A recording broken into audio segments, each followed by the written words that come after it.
Bapak, Ibu, dan saudara-saudari terkasih dalam Yesus Kristus, saat ini saya mengajak kita untuk mengikuti renungan harian yang dikeluarkan oleh Sinode Gereja Kristen Ekumenik di Indonesia dengan berpedoman pada pola pembacaan Alkitab 4M.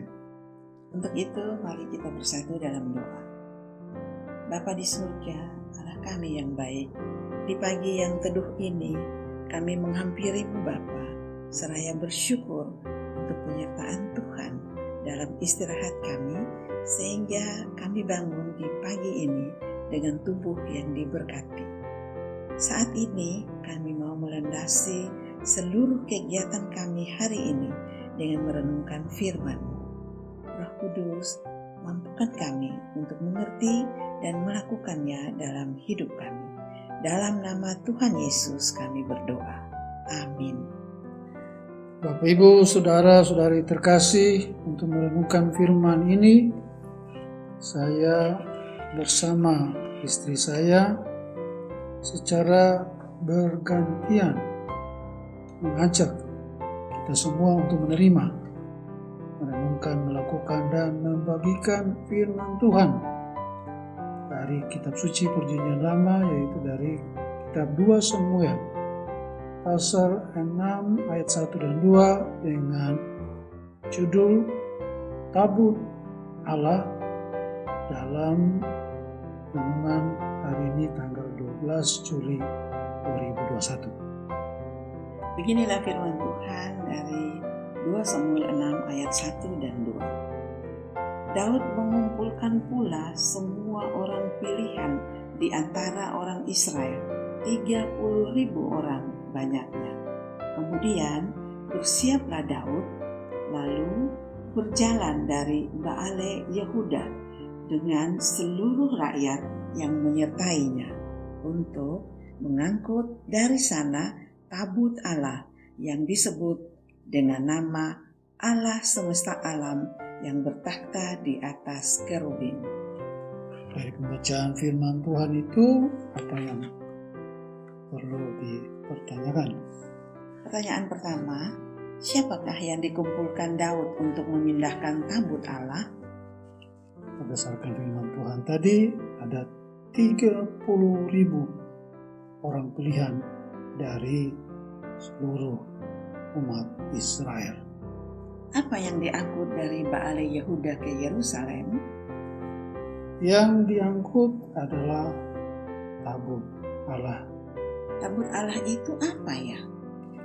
Tabut Allah itu adalah sebuah peti kayu yang terbuat dari kayu tenaga atau akasia yang dibalut dengan emas dan ditutupi dengan tutup pendamian serta berisi 3 benda yang berhubungan dengan karya Allah, yaitu 2 loh batu, tongkat Harun yang berbunga sampai berbuah badam, dan mana dari surga. Apa arti dari ketiga benda itu? Yaitu 2 loh batu, tongkat Harun, dan mana atau roti surga. Tentu 2 loh batu itu adalah firman Allah yang diterima Musa dari Allah di Gunung Sinai, versi yang kedua. Versi yang pertama sudah dilemparkan kepada anak lembu emas. Dan yang kedua yaitu tongkat Harun yang berbunga sampai berbuah badam, melambangkan tentang pengakuan Allah terhadap status imam besar bagi Harun, karena itu diseleksi melalui 12 tongkat suku Israel dan hanya tongkat Harun yang berbuah. Dan karena itu Allah berbuat demikian agar umat Israel tidak menjadi umat yang durhaka atau yang mati dibunuh oleh Tuhan. Dan yang ketiga adalah mana dari surga, melambangkan pemeliharaan Tuhan bagi umat Israel. Bagaimana tabut itu diangkut dari Baale Yehuda? Tabut itu diangkat oleh orang yang dikhususkan, khususnya dari keluarga para imam, dan tidak langsung bersentuhan dengan tabut itu, karena tabut itu ada 4 gelang emas yang dimasukkan kayu pengusung yang dibalutkan emas juga dan dipikul oleh 4 orang.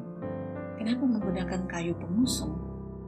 Ya, sebab tabut itu adalah kudus di hadapan Tuhan. Tangan manusia tidak bisa untuk menyentuh tabut perjanjian itu, karena tabut itu adalah melambangkan kehadiran Tuhan. Kalau ada yang menyentuh gimana? Ya, dalam pembacaan kita selanjutnya akan terlihat bahwa pasti akan mati. Bukti yang lain adalah bahwa itu tabut punya kuasa, di mana ketika orang Filistin mengambil atau memindahkan ke tempat mereka mengalami malapetaka. Tapi secara positif, ketika umat Israel mereka mengelilingi kota Yeriko, mereka mengusung tabut perjanjian ini, maka kemudian tembok Yeriko menjadi runtuh. Jadi memang tabut ini memiliki kuasa yang agung. Tabut perjanjian itu sekarang ada di mana? Ya, tabut perjanjian Allah ini sampai sekarang masih menjadi teka-teki. Bahkan bagi para arkeolog pun mereka masih berusaha untuk mencari. Ya, tetapi tabut itu bagi kita orang percaya itu sudah digenapi dalam kehadiran Tuhan Yesus, karena tabut itu kan melambangkan kehadiran Allah. Sementara Tuhan Yesus adalah Allah yang sudah hadir dalam kehidupan kita. Bahkan Dia berkata, 2 atau 3 orang berhimpun karena namaku, di situ aku hadir. Jadi berarti tabut Allah yang dimiliki bangsa Israel bagi kita adalah kita memiliki janji Tuhan Yesus bahwa Dia hadir bagi kita di dalam hidup kita setiap hari. Atau kalau kita baca di dalam Wahyu pasal 11 ayat yang ke-19 akan lebih jelas keberadaan dari tabut Allah itu. Wahyu 11 ayat 19. Maka terbukalah bait suci Allah yang di surga, dan kelihatanlah tabut perjanjiannya di dalam bait suci itu, dan terjadilah kilat dan deru-guru dan gempa bumi dan hujan es lebat. Dari ayat itu membuktikan bahwa kita tidak usah mencari di mana lokasi tabut perjanjian. Yang pasti adalah bahwa pada akhir zaman tabut perjanjian itu akan kita lihat, akan hadir dalam kehidupan kita sebagai orang percaya. Karena itu syaratnya adalah bahwa kita memiliki Tuhan Yesus dalam hidup kita, yang adalah Allah semesta alam, ya, Yahweh Sebaut, Tuhan semesta alam, Yahweh Sebaut, berdasarkan 2 Samuel 6 ayat 2 tadi, menunjukkan bahwa Yesus adalah Raja hidup kita. Sehingga kalau umat Israel mereka mengandalkan kehadiran Tuhan melalui tabut perjanjian, bahkan Daniel ketika berada di Babel, dia harus kiblat ke Yerusalem karena ada tabut perjanjian di sana untuk berdoa kepada Allah. Maka kita tidak perlu lagi kiblat kemana-mana. Kita yakin Tuhan Yesus, yaitu Tuhan semesta alam, Dia hadir dalam hidup kita. Yahweh Sebaut, Dia bersama-sama dengan kita. Karena itu marilah kita bersukacita, kita membagi firman Tuhan ini kepada banyak orang, agar mereka juga bisa mengalami kehadiran Tuhan Yesus dalam hidup mereka. Inilah keyakinan kita berdoa. Bapa di sorga, kami bersyukur karena Tuhan baik bagi kami.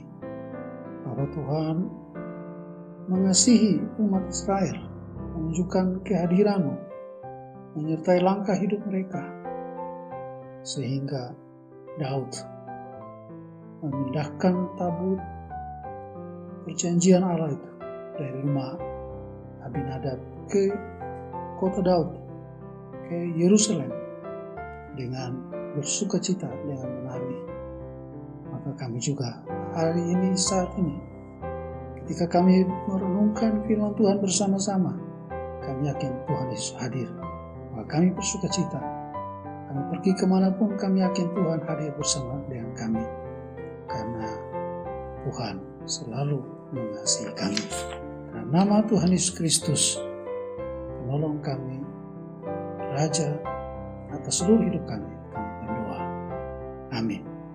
Saudara, demikianlah renungan firman Tuhan hari ini, dan jangan lupa untuk menjaga protokol kesehatan kita. Kita perlu berdoa dan juga mawas diri sehingga kita jauh dari segala dampak virus yang mengitari kita. Tuhan Yesus memberkati kita semua. Amin.